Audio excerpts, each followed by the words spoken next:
We got a massive episode here today. 15 players that we are all in on. We're talking we'd sell the house on, mortgage, like get rid of everything just to have these players on our roster. These are must draft players, and we are in draft weekend. This is draft weekend. It's make or break. The tire hits the road. It's go time. And I've got the wise and wonderful Walter and the great and powerful Jim. We got the trio on today. A lot of power in the house. What's going on, Jim? What's going on, Walter? What's going on, guys? I'm just enjoying the end days of summer. It's starting to cool off out here in the mountains, and so it's just super nice. Just enjoying my patio and having people over, being social, all that stuff. It is draft weekend. What's going on, Walter? Not much. Yeah, thanks for having me on, Joe. Always great to be on. Yeah, it's like, there's some give or take. Like, I love the heat, I love the summer, but then football's starting. So I wish we had both. I wish we had like football in the summer. That'd be great. But yeah, I'm looking forward to breaking everything down today. We have so much to cover. So we've got 5 players each that we must have without a doubt. Like, we have to have them on our roster, or else the crap's going to hit the fan. We're going to dive into that. We got some breaking news. And we recorded this the day before, obviously. So there was some breaking news. We got some Brian Robinson Jr. news, some Najee Harris news. I'm going to get to that in a second. We might have a guest appearance from your friend. I hope you're not too hungry today, but Connor may be here today. Connor, you guys excited? I haven't eaten yet. I'm very excited. Let's go. I only want to see Connor if he's served up on a sandwich. Oh, he's got a beef to pick with you guys. I can't wait to get to that segment. So I'm ready to dive in here. We're going to start with what we start with. Breaking Brad. We now have breaking news.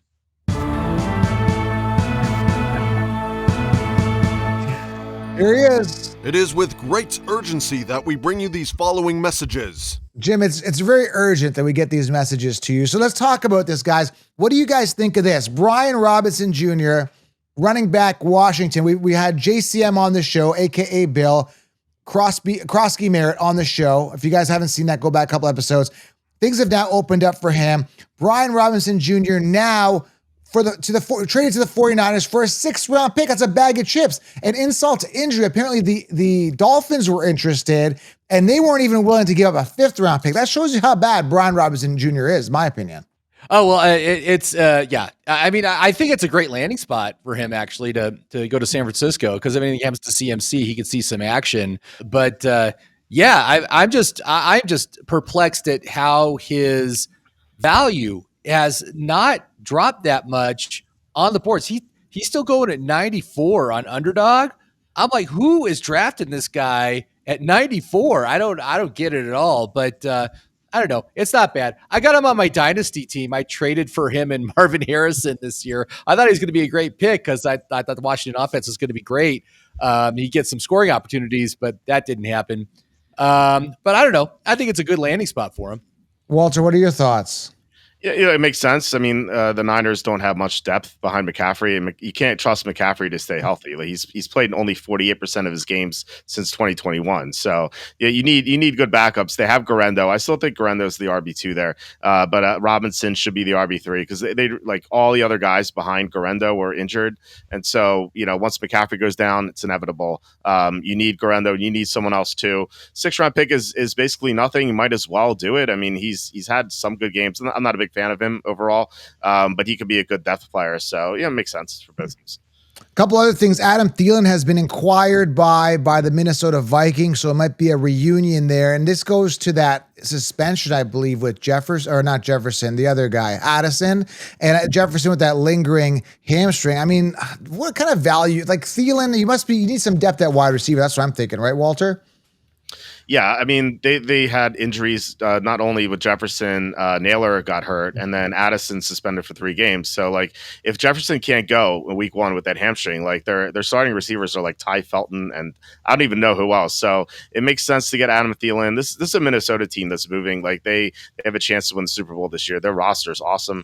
Once Addison comes back and Jefferson's healthy, like, I think they have a top 3 roster in the NFL. I've been betting them at 41-1 to win the Super Bowl. So to get another piece to make sure they have depth at receiver, I like it a lot. Obviously, it depends what they have to give up, but as long as they don't have to give up much, I'm a big fan of the move. Now, I'm being sarcastic here, but my favorite player, T. Higgins, ankle injury, suffered apparent ankle injury during practice on Thursday, August 21st.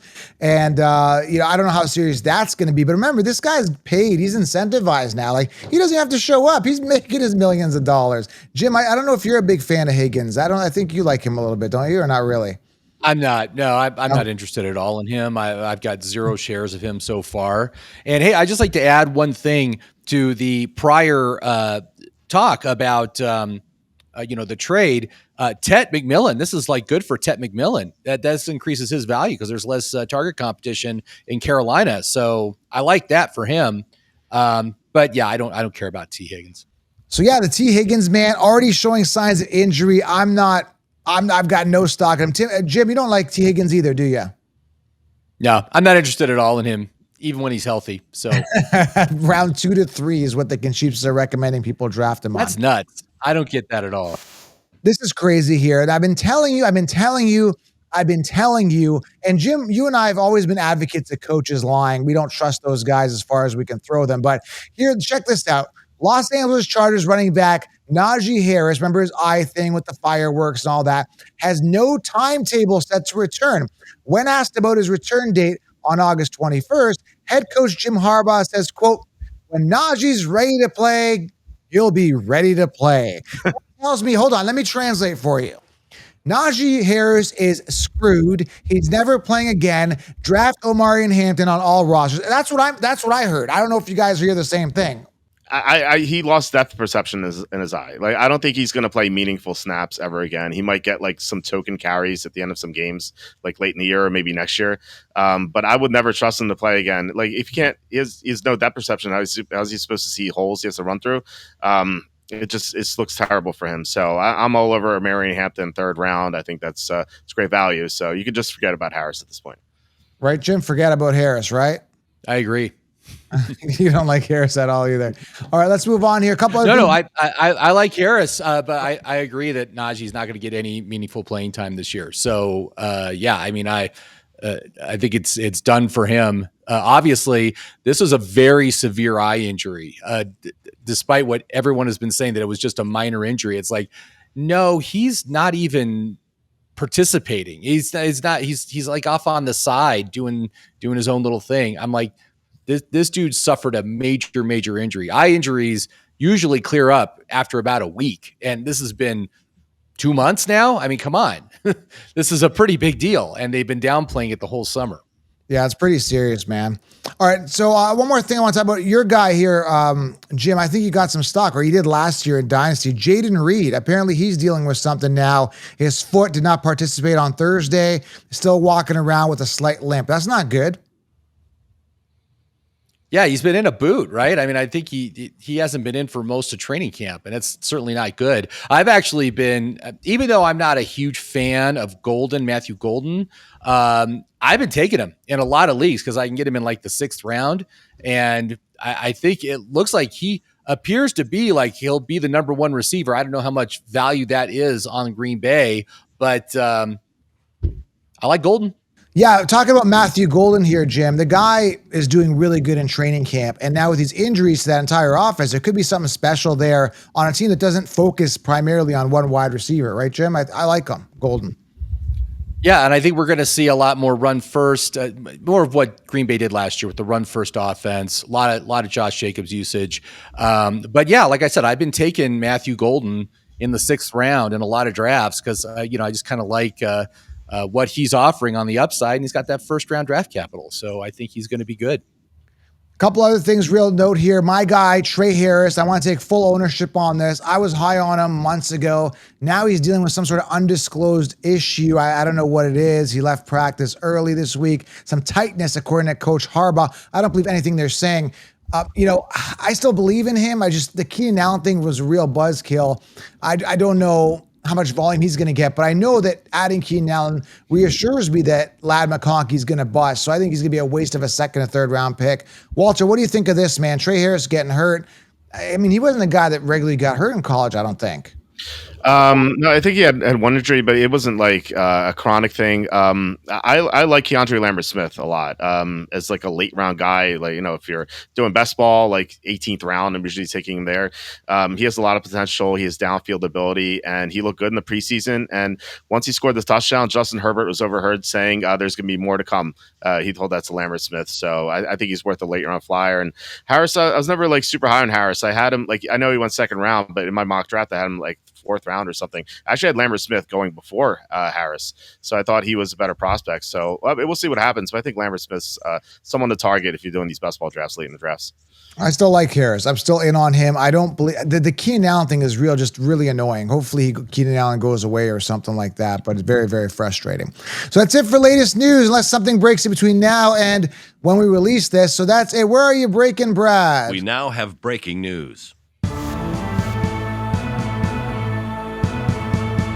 Oh, man, it feels like we're in a newsroom there. Okay, so let's go through this list here. Players we must have. Let's bring the energy, let's bring the heat. And I'm rude. Usually let the guests go first here, but I'm not going to do that. The player that I must have, that I'm betting the house on, that I'm giving away everything for this, is Ashton Genty. Round 1 ADP. Now, I've been seeing a lot of these big money leagues. He's coming off like 12th pick or like early second sometimes. And that was maybe that -1 yard in the first week of preseason. But then he came back and redeemed himself, lowering his shoulder, getting hurt, coming back into the game and looking electric from what we saw. I love Genty. I love the talent. I love everything about this situation. And again, it's not the same team last year. But Walter, I got to ask you, because some people keep ripping on me about this. How much has the O-line improved, would you say, based on last year, based on what the draft and everything? Has it improved significantly or similar?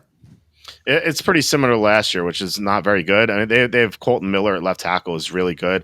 Outside of that, they don't really have anything. Like their interior blocking is pretty sketchy. Dylan Parham's pretty good, but then you have center and guard. That's like a big, it's big question marks there.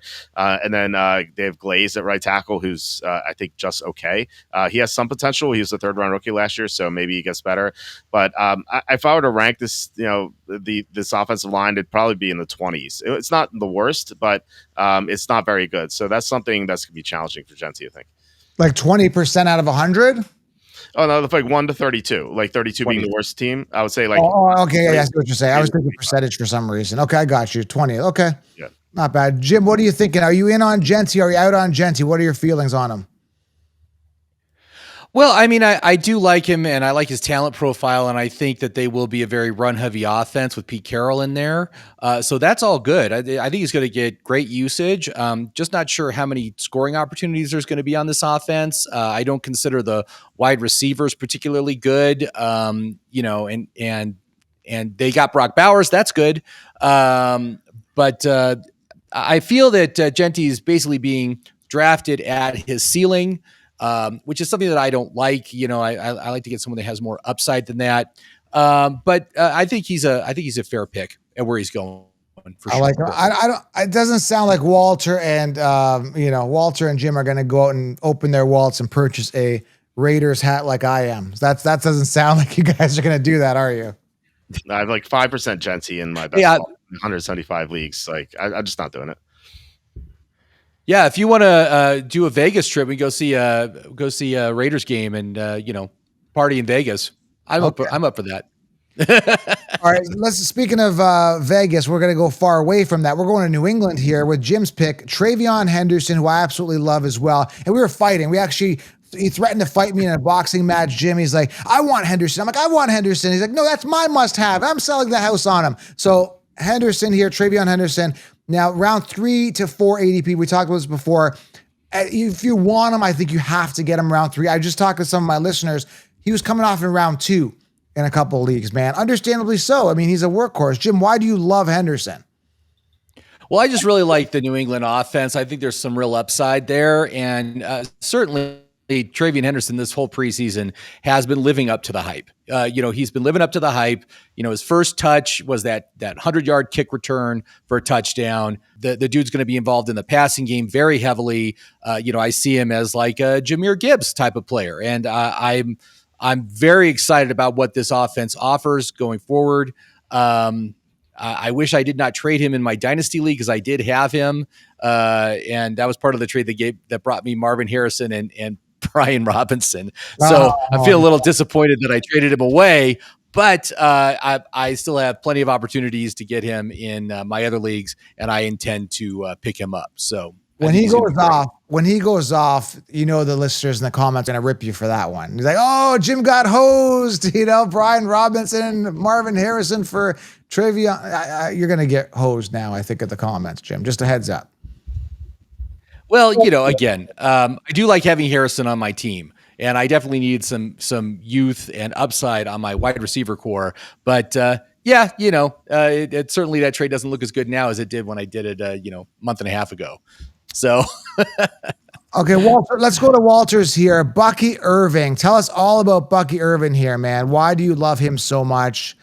This is you're going to sell the house for Bucky Irving. So we want to hear why, Walter. Well, first of all, I wanted to get in on that fight with Travion Henderson. I love him too. All right. Bucky Irving, he's my RB. I think I'm higher than most other people. I sometimes take him like at 112 at the turn. I know you can get him later, but if I can't wait because he's going to go mid to late second round. He's such an explosive player, and he didn't really get going until like week 4, week 5, week 6 last year because they were splitting touches with Rachaad White, and now we know that Rachaad White is not going to be in Tampa very much longer. He even said this is his final year in Tampa. I could see him being traded with his contract coming up. So Bucky Irving, I think, is a great talent. It's an explosive offense. The offensive line is great. You have Tristan Wirfs is out, but it sounds like he's going to be back like week 2 or week 3. So I have no concerns there. And Bucky's just going to get all the work this year, whereas that didn't happen last year. Just look at what happened at the end of last year. Like, he was going nuts, and I think that's just going to continue. I just love Bucky Irving. I don't understand why he's going like late second round sometimes. Like I did a draft a few days ago. I took Jamar Chase 101, and then I got Bucky Irving 212 and the Kyron at 301. It just felt like such nice a thing in there. Yeah. Well, I like the value there for sure.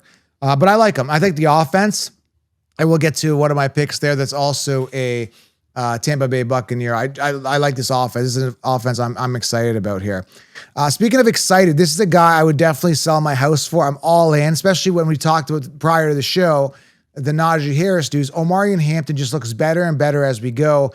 You know, Jim, I think when we were in our dynasty, you were higher on Hampton than me because I thought that the Najee thorn would bug me. And then this fireworks thing just saves the day because now we're going to see the true potential of Hampton. And even if Najee somehow does come back, which I don't think he will, let's say he comes back, Hampton has run away with that job at this point. There's no way, like, I can't imagine, because when Hampton gets going, he's going to get going. I can't imagine once he gets going, they're going to say, oh, we're just going to put in 3.9 average yard per carry Najee Harris when we're crushing it with Hampton. Jimmy, you love Hampton, don't you? Oh yeah. I mean, I was in on him before you were, and the situation just keeps getting better. I am a little bit disappointed about how they lost that lineman, that really good lineman. Can't think of his name right now, but Walter knows him. Walter knows the name. Rashawn Slater. Yeah, Rashawn Slater. But I think the talent level of this guy is so fantastic. He's going to be involved in the passing game, so lots of PPR points there. And I'm all in on Omarion. I'm even considering him. I'm in a keeper league, so the top 24 players are pretty much kept. So I'm thinking like just taking it with my first pick. In the first round, and I've also got Bucky Irving on a keeper, so I could have a really, really dangerous backfield with those two as my top 2 running backs. Oh, I don't blame you, Walter. How good is his running back profile? Because if you guys don't know, head over to walterfootball.com. I recommend getting this subscription. It's only it's not expensive at all. Go in there, sign up. You get everything football, spreads, all the latest news, all the breakdowns of everything football. But you know his scouting profile better than anybody. You guys study this stuff. How good is his profile as an actual player in the NFL running back? How good is this guy? I mean, we had him as a first round talent. So when the Chargers took him in the first round, running backs tend to fall. So I thought that maybe there was a chance he falls to the second round, but it made sense for the Chargers to take him at 22. I think like the only thing that you could say negatively about Hampton is he doesn't have like elite speed, but he's a 3-down back. Like his football vision is tremendous. He knows which hole to run behind. It's hard to break down. He gets yards after contact. He's everything you want in a running back. He's not like elite, but he's like on the next tier. And I think that round 3 is. I think if you get him, sometimes he falls to me like 308, 309. I'm like, wow, how did he fall this far? Because I'm willing to take him at like 301. I love him. I'm so into him, man. I don't think Najee's coming back. I'm all in. Speaking of all in, I just can't. Jim just cannot stop talking about Chase Brown. I think he's got a Chase Brown crush. He loves the situation. He gets giddy. Like he's like a kid at Christmas when it comes to Chase Brown. What are your thoughts here? Jim, this is your pick. You're selling the house for Chase Brown here. Yeah, I mean, Chase Brown and Bucky Irving, I view very similarly, very, very similar situations in that they are going to get an extremely heavy workload. They're going to be heavily involved in offenses that are going to score a lot of points. And they're both going in the second round. So if I can't get, and I forget, let's see here, which one goes first? Chase Brown goes 19 and Irving goes 20. Yeah, so they're right next to each other. So it's one of those things where if one's taken, I'll take the other. But his usage was absolutely fantastic to close out the year. Last year was like 19 touches a game on average, 5.5 targets a game. This is a team that has, again, the Bengals, terrible defense. So they are going to need to outscore the other team in order to win. That's a lot of shootouts, a lot of points. I think he's going to absolutely deliver on his ADP with upside. And I'm in on Chase. If I can't get Bucky, I'll get Chase. So that's how I look at it. We're talking running back profile. I don't think he doesn't fit the mold for me. He's not a Hampton. He's not a Barkley. He's not that high profile running back. And I just don't know if he's going to last. I got this weird feeling, but I hope he stays healthy. I'm getting a lot of Tajay Brooks later. I'm getting his backup later. If anything were to happen to Chase Brown, just kind of as a dart throw at the end. But I'm wishing the best for Chase Brown. Great situation, great talent, great person. There's a ton of upside there in a great situation. I know, Walter, you like Chase Brown as well, right? Yeah, for me, it's pretty close. Like Jim was saying, like it's Bucky or Chase. I have Bucky 4 and Chase 5 in my rankings. So, I tend to want to get Bucky a little bit more, but sometimes I'm like, all right, I'm drafting a little too much Bucky. Let me give some Chase too. So I kind of rotate that way. Okay, let's talk more love here. A guy that did great in preseason. I think it was week 2. Ricky Pearsall is your guy you're selling the house for, Walter. Tell us about why Ricky Pearsall. Ricky Pearsall has elite agility. I think that it's an underrated trait. Like everyone looks at the 40 time. I think the 3-cone time is more indicative of how players are perform. And I think he had the best 3-cone time of his draft class, I believe. If, there might have been someone better, but he was right up there. And so when he won the first round, I'm like, yeah, that makes sense. And he was my top sleeper last year until he got shot. Now he got shot and disarmed the guy, so you have to love his toughness. Yeah. And he came back 3 months later after being shot. So pretty impressive. And he has some good performances late last year, despite not being 100%. Now he's 100%. We saw what he did in that preseason game in which he played. I think it was against the Raiders, where he caught 3 passes on the first drive alone. He had 4 targets. There was a miscommunication in the end zone. Had he caught that pass, it would have been on one drive. It would have been 4 catches, 50 yards, and a touchdown. If you extrapolate that over the entire game, where 2 drives per quarter, that's 400 yards. And 8 touchdowns. It's obviously he's not going to do that, but he is by far the number 1 receiver on that team. Juwan Jennings has been dealing with a calf injury for a month and a half. All the other receivers are hurt, and they really don't have anyone else. Brandon Ayuk's not going to play till November. He is going to own all the targets. And plus, McCaffrey, he has Achilles tendonitis, chronic Achilles tendonitis. Kittle's 32, so all the passes are going to go to Pearsall eventually. And I think there's a really good chance by midseason at least one of McCaffrey or Kittle will be hurt because they're old or injured. And that's just going to make Pearsall even better. So he might be someone who's just going to dominate in the playoffs for you. Jim, do you have any Ricky Pearsall stock in any of your leagues? Yeah, I have. I have been taking him in some of my best ball leagues. Unfortunately, the problem is he goes at about the exact same point that Emeka Egbuka goes. Yeah. And so I've been tilting towards Ibuka more than Pearsall, but certainly you can't deny the upside that he offers with the situation he's in and all the injuries that the rest of the receiving corps has. I am not at all a believer in Juwan Jennings. I don't believe in what he's like 28 years old, a 28-year-old breakout. I don't believe in those. That's a 1-year thing. And he's the one with the first round draft capital. I think he's going to be fantastic this year. Absolutely love him. All right, let's move on to the next one. Jim and I both love this guy. I think even Walter likes this guy, so I think we're all. And the nice thing about this is I didn't even plan this with you guys. The players that you're picking, I'm high on. You guys didn't come up with any Concheapsis picks. I didn't see like a T. Higgins here. I didn't see a DJ Moore. I didn't see anybody that lacks a ceiling. All these guys are high-end guys with massive ceilings. So I'm glad that we're all on the same page on this. Again, I didn't ask these guys to pick these guys. It's their picks. We kind of just came up with a text to each other. And I like a lot of these picks. So I have no real argument about all these guys. So it's not going to be much of a fight. Maybe Connor might come in here soon, and he might not be happy with you guys. But we'll see, guys. Stay tuned. So the number 7 here is Tyler Warren. Great situation. I wouldn't say great offense, but Daniel Jones is set to be the starter now, which is, I think, exciting because I understand must have a chip on his shoulder. He's kind of been kicked to the curb, understandably so. But this is arguably one of the best situations. He's got Jonathan Taylor at running back. If he stays healthy, there could be something there. He's got some offensive weapons here. And I know Warren is the best out of them. So I'm excited about him. Jim, why are you so excited about Warren? I just think for me, it's volume and talent, really.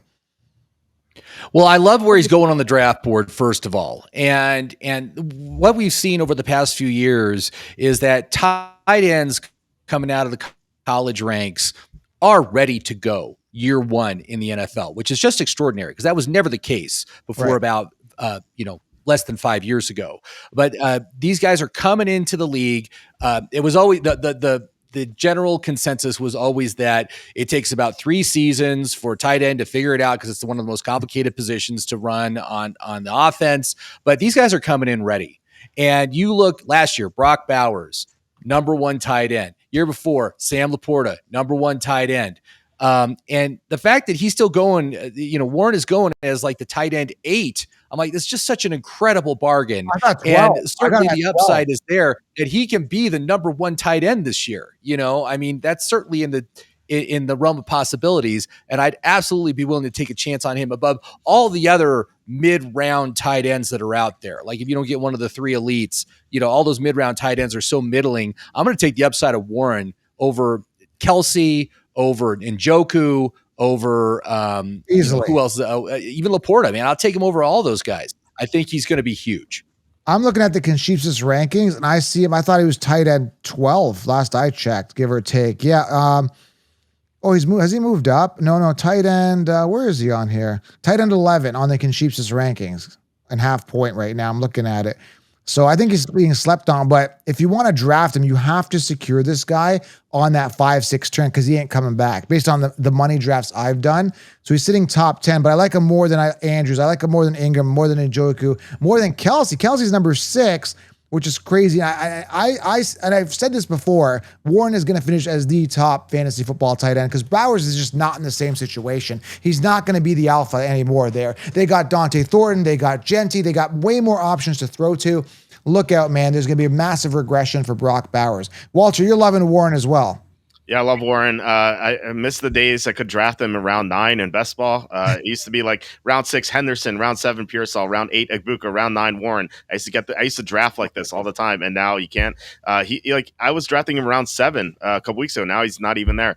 So he's definitely moving up. He's my tight end 4. And people are asking me like, "Oh, would you take Kittle in the 4th round?" I'm like, "Well, Kittle's a good player, but you can get Warren 2 or 3 rounds later. So just get Warren. Like they're pretty close, and I think Kittle's 32, so Warren could easily beat him out. So I like Warren a lot this year. He's the number 1 target in Indianapolis, and Daniel Jones being the starter is really good for him because he's not going to run as much as Richardson. Very nice. Yeah, I love it. All right, next guy here, and his situation looks a lot better. And if you haven't watched the show, he was on the show. JCM, Washington running back, also known and wants to be called JCM, but also known as Bill Jacory Krosky There, it's a tongue twister. That's why JCM sounds easier. Jim, your pick looks better after today's or yesterday's news of Brian Robinson being shipped off. They were hinting that was going to happen. It finally did, and now they're saying that who's the other guy? Rodriguez might get some work there.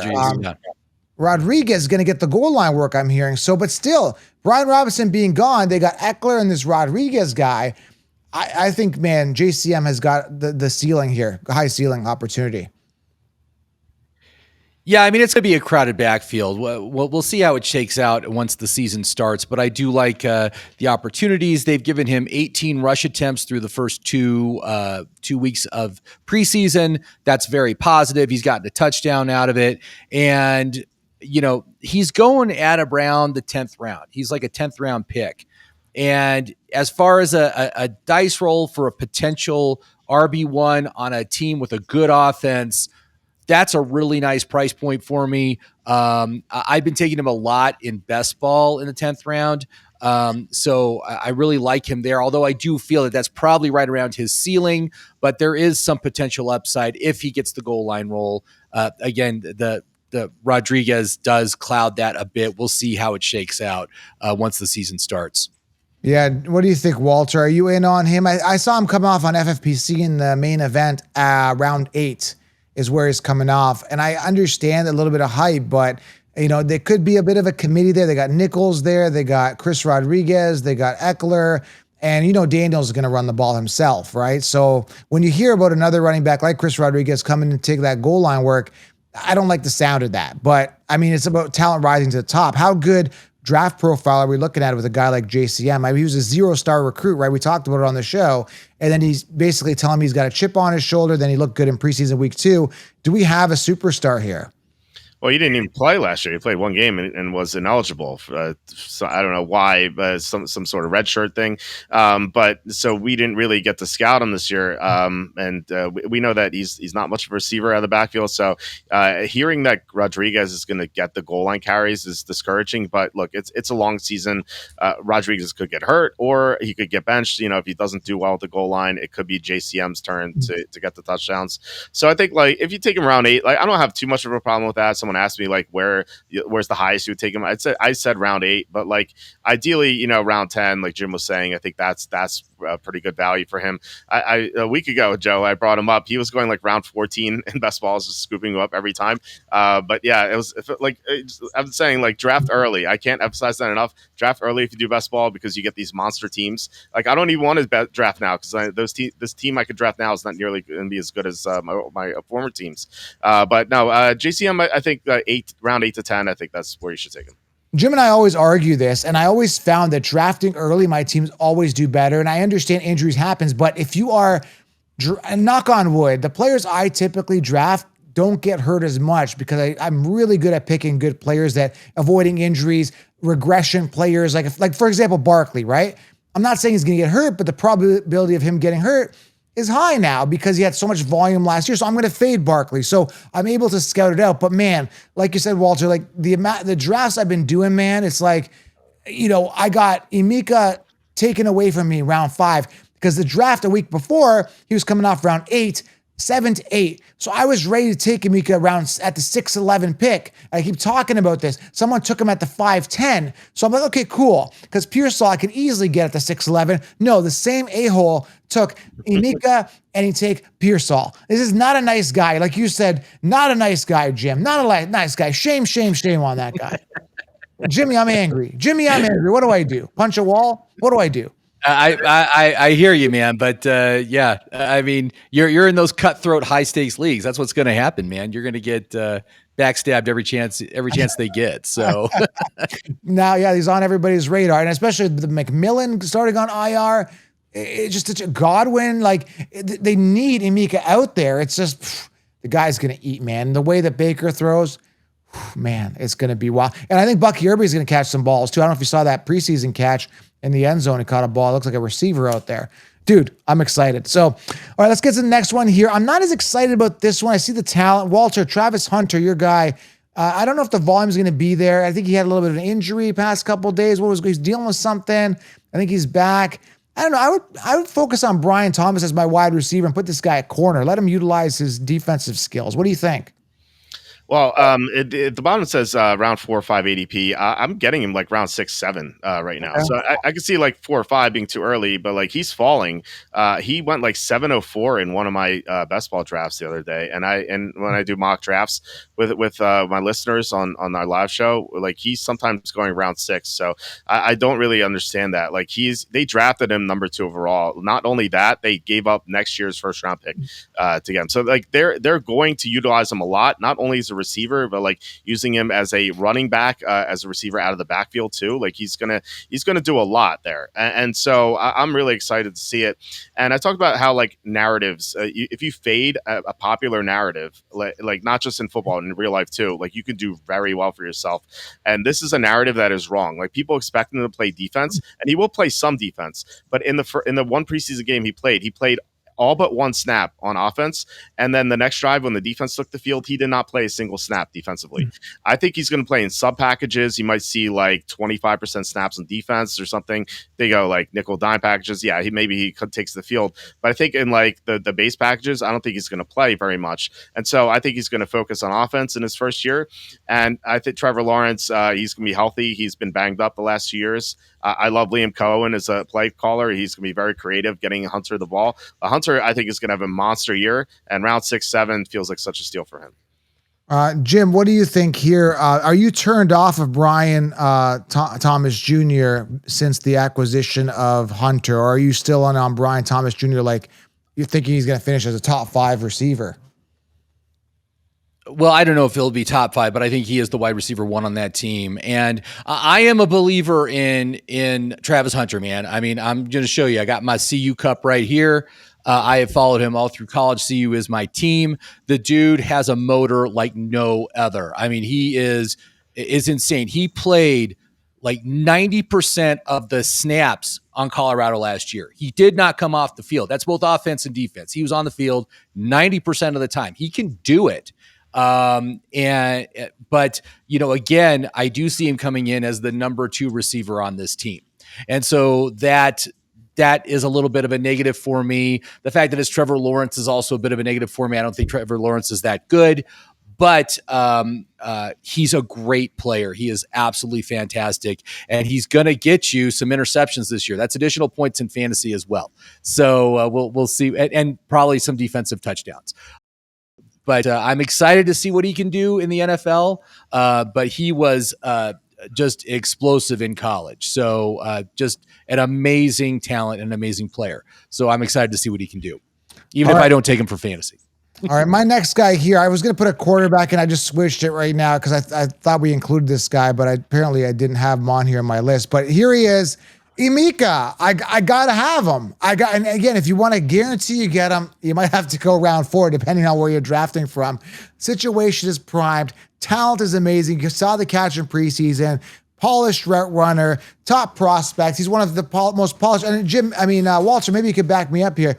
Out of the receivers out of this class, take Travis Hunter out of it. Is Emeka not the most polished receiver out of this class? You could say McMillan as well, Tatoria for Carolina, but I'd say this guy, right? Emeka? Yeah, you can say McMillan has more upside, but Emeka Egbuka is such a, like, I think he's like an NFL ready receiver. And like, look what he did in Ohio State with all the talented receivers he played with. He played with Jackson Smith and Jigba. He played with Garrett Wilson. He played with Jeremiah Smith, who's going to be a top 3 pick when he comes out. Like, this guy was producing on a high level with those receiving rooms. And now he's in a receiving room with the 32-year-old Mike Evans, who has chronic hamstring injuries. Godwin's going to be out till at least October, I think November possibly. He's not even jogging on his foot right now. We'll see how long that takes. Jalen McMillan's injured. He's on IR. He's not going to be back until week 10. Like, Egbuka is going to start as the receiver 2, and that's the floor. Once Evans goes down, he always misses time. He's going to be the receiver 1 in that high-flying offense. I love Egbuka. I love the days when I used to get him round 7 round 8, and those days are over. But round 5 is still acceptable in my opinion. The one thing I don't like about Emeka is that Jimmy has him in our dynasty league, so I'm gonna have to somehow, I don't know, steal him from Jim. Jim, you are a robber. You're a thief in the night. You've stolen my Emeka. If you still had Bijan, I'd probably trade you for him, but I'm happy to keep him on my team. Oh man, he's not gonna say much. He's ripping into it. All right, so let's go here. Drake London is your pick here, round 2 ADP. And out of all these wide receivers, Jim, especially these early round guys, I would say he's one of the guys that has one of the best situations when you look at volume, I would say. And you're kind of a little blurry, guys. Just bear with his camera. He's having some technical difficulties there. The audio isn't an issue, but his camera's a little blurred out. So here we go. So Drake London, Jim, what are your thoughts?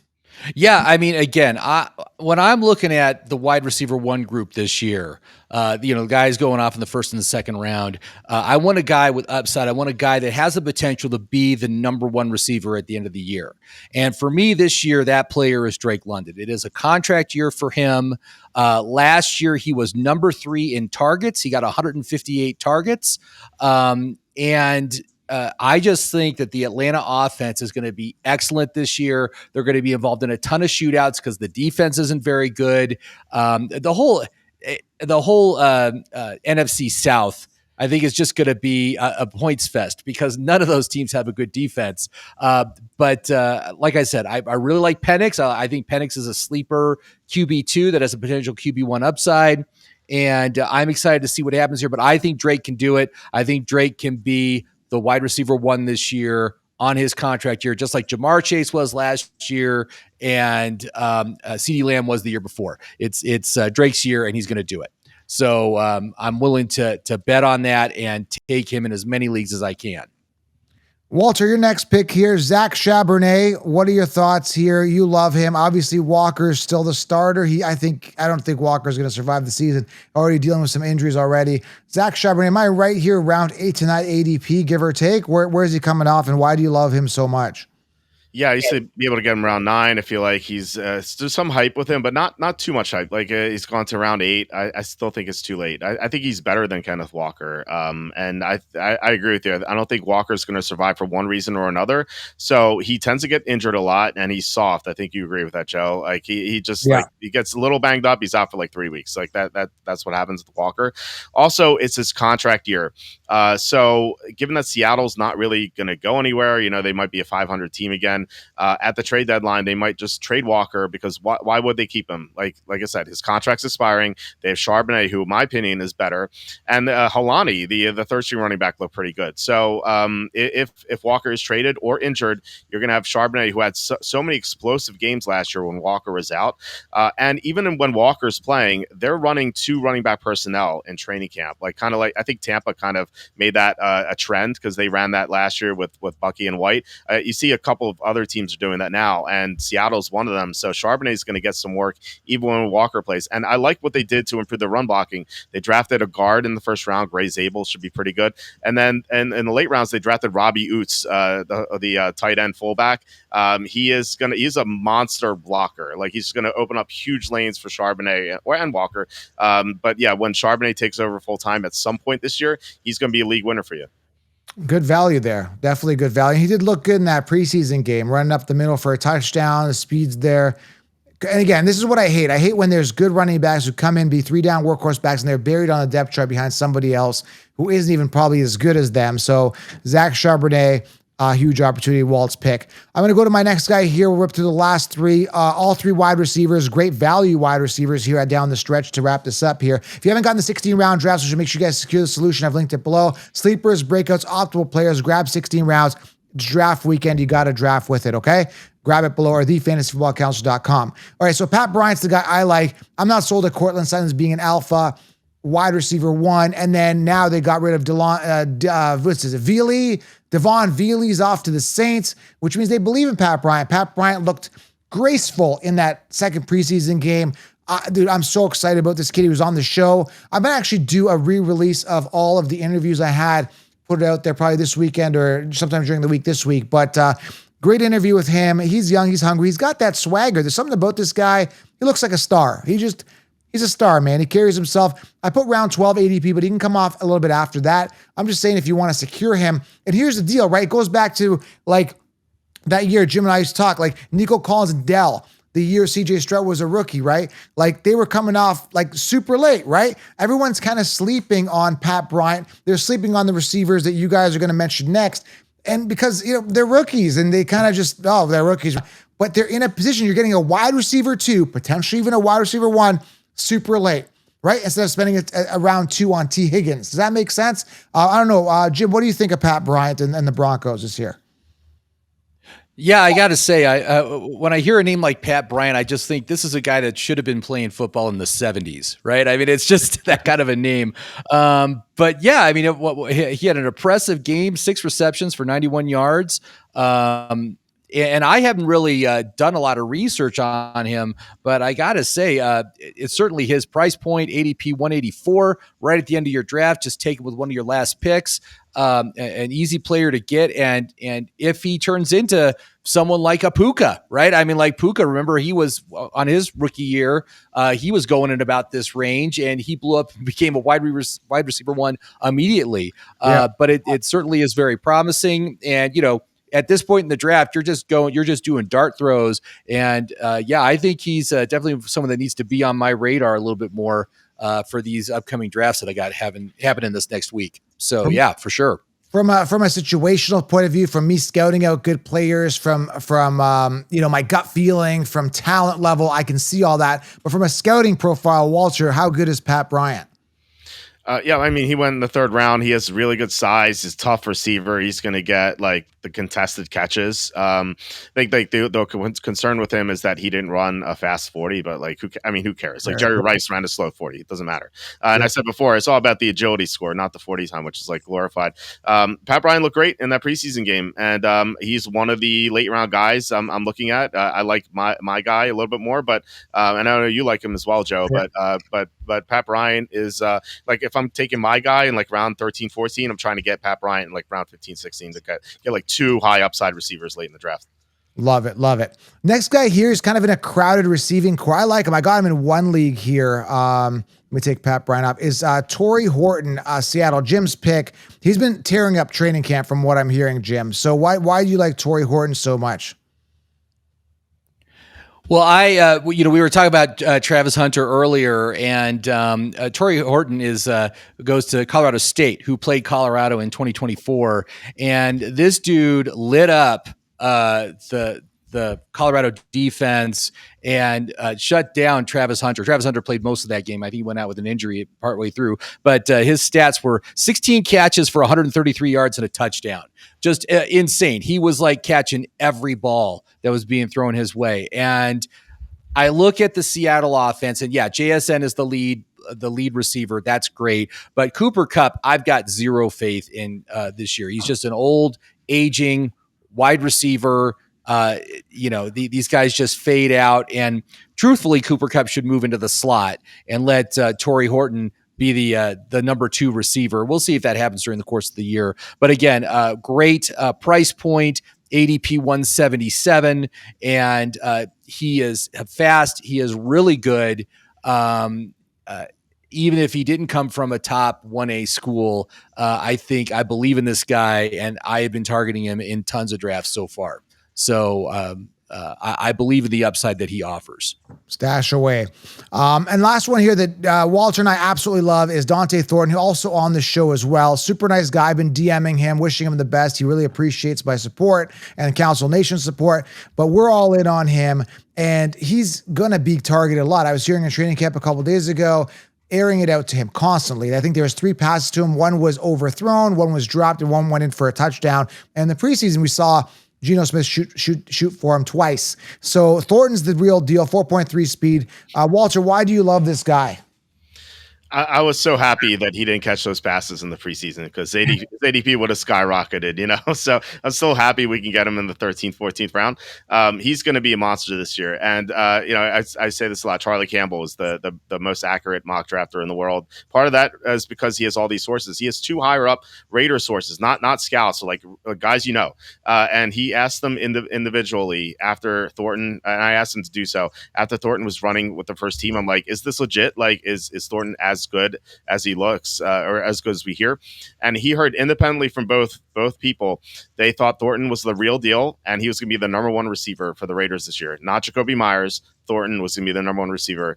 And this is a team that has improved offensively. Now, I still have questions the offensive line, but Geno Smith look what Geno Smith did with DK Metcalf. Look what he did with Jackson Smith and Jigba last year. And Lockett in the past. He has produced good receivers in fantasy, and he's going to be able to connect with Thornton downfield, unlike what we saw in the preseason.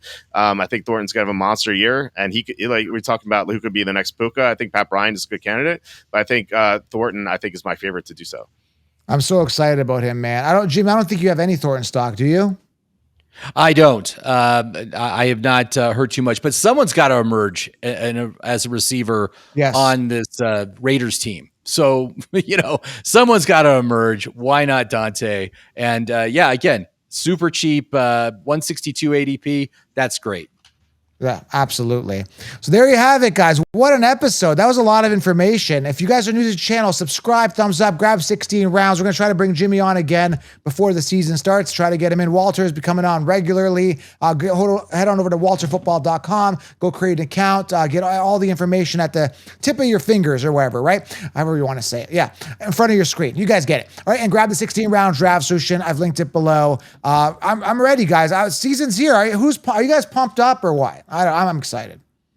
I'm very excited, man. We're 2 weeks away, right? We're less than 2 weeks. Yeah. That's great. I can't wait. It is with great urgency that the football begins. Where are you, Brad? It is with great urgency that we bring you these following We messages. now have breaking news. Our music glitched out there. That tells us we're at the end of this show. All right, guys. Have yourself an outstanding day. We'll keep the content rolling to you. Must draft players for fantasy football 2025. Go get them. We're out. Thanks, guys. Bye.